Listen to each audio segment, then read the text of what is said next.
जेव्हा मुलं वयात येतात ना, आता मुलं-मुली दोघंही वयात येतात. त्यांच्या शरीरामध्ये बदल जे आहेत, एक 9-10 वर्षापासून चालू होतात.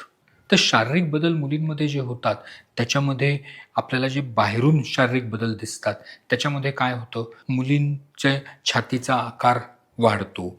त्यांच्या शरीरामध्ये चरबी जी आहे, ती वेगवेगळ्या ठिकाणी साठायला लागते. मग ते पार्श्वभाग असेल, मांड्या असतील, हात असतील, त्याचबरोबर चेहरा असेल, सगळीकडे ती चरबी साठायला लागते.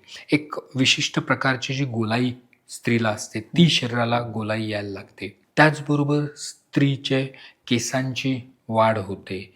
चेहऱ्यावरचे केस कमी होतात.